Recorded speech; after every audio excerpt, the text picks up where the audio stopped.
ഇന്ന് നമ്മൾ പരിചയപ്പെടുന്നത് റോസാപ്പൂ പോലെ തന്നെ മനോഹരമായ പൂക്കൾ തരുന്ന കമേലിയ പ്ലാന്റ് ആണ്. ഈ വലിപ്പത്തിലുള്ള നല്ല ഹെൽത്തി ആയിട്ടുള്ള 5 പ്ലാന്റ്സിന്റെ കോംബോ ഓഫറാണ് നമ്മൾ തരുന്നത്. ഈ 5 പ്ലാന്റ്സിനും കൂടി വരുന്നത് 999 രൂപയാണ്. കുറച്ച് റോയൽ കെയറിംഗ് ഒക്കെ ആവശ്യമുള്ള പ്ലാന്റ് ആണിത്. എന്നാൽ നമ്മുടെ ഈ ക്ലൈമറ്റിൽ ഇത് നന്നായി വളരുകയും പൂക്കുകയും ഒക്കെ ചെയ്യുകയുള്ളൂ. ആദ്യം തന്നെ നമ്മൾ നല്ലൊരു പോട്ട് മിക്സ് തയ്യാറാക്കണം. അതിനായി ഒരു 40% ചകിരിച്ചോറും ഒരു 30% കമ്പോസ്റ്റും ചാണകപ്പൊടിയും എടുക്കണം. പിന്നെ ഒരു 20% മണ്ണ് മതി. 10% പൈൻ പാർക്ക് ഒക്കെ യൂസ് ചെയ്യാം. നല്ലപോലെ വെള്ളം പാർന്നു പോകുന്ന മിക്സ് വേണം തയ്യാറാക്കാൻ. പോട്ടിലൊട്ടും വെള്ളം തങ്ങി നിൽക്കാൻ പാടില്ല. പോട്ടിന് നല്ലപോലെ വെള്ളം വാർന്നു പോകാനുള്ള ഹോൾസ് ഉണ്ടാകണം. അതുപോലെ ഇതൊരു അസിഡിക് pHലുള്ള മണ്ണിലാണ് നല്ലപോലെ വളരുക. ഏകദേശം ഒരു 5.5 മുതൽ 6.5 വരെ pH വാല്യൂ ഉള്ള മണ്ണിൽ നല്ലപോലെ വളരുകയും പൂക്കുകയും ചെയ്യും.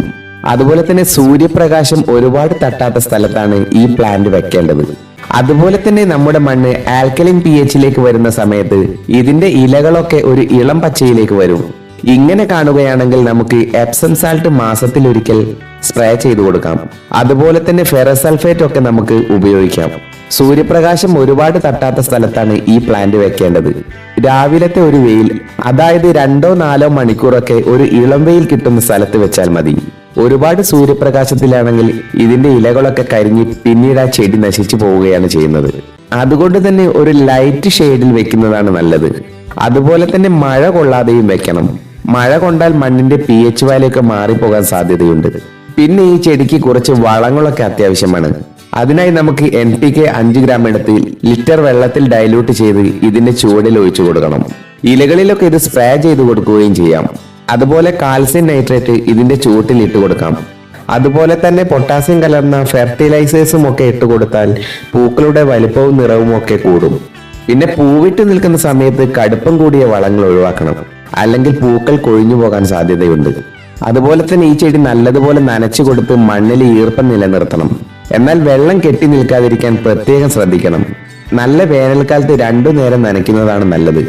അതുപോലെ ഇലകളിലും തണ്ടുകളിലുമെല്ലാം വെള്ളം സ്പ്രേ ചെയ്ത് കൊടുക്കുന്നതും നല്ലതാണ്. പിന്നെ ശ്രദ്ധിക്കേണ്ട ഒരു കാര്യമാണ് മൊട്ടുകൊഴിച്ചില്. അമിതമായി നനയ്ക്കുന്നതോ തീരെ നനവില്ലാത്തതോ പിന്നെ ഒരുപാട് സൺലൈറ്റ് കൊള്ളുന്നതൊക്കെ മൊട്ടുകൊഴിച്ചിലിനൊരു കാരണമാകാറുണ്ട്. അതുകൊണ്ടാണ് ഷെയ്ഡിൽ വെക്കണമെന്ന് പറയുന്നത്. ഇത് സാവധാനം ഗ്രോത്ത് ആകുന്ന ഒരു പ്ലാന്റ് ആണ്. അതുകൊണ്ട് തന്നെ നമ്മൾ തരുന്ന ചെടികളൊക്കെ ഇതുപോലെ നല്ല വലുപ്പത്തിലുള്ളതാണ്. ഈ പറഞ്ഞ കാര്യങ്ങളൊക്കെ ഒന്ന് ശ്രദ്ധിച്ച് കൃത്യമായി പരിപാലിച്ചാൽ അതിമനോഹരമായ കമേലിയ പുഷ്പങ്ങൾ നമ്മുടെ വീട്ടിലും വളർത്തിയെടുക്കാം.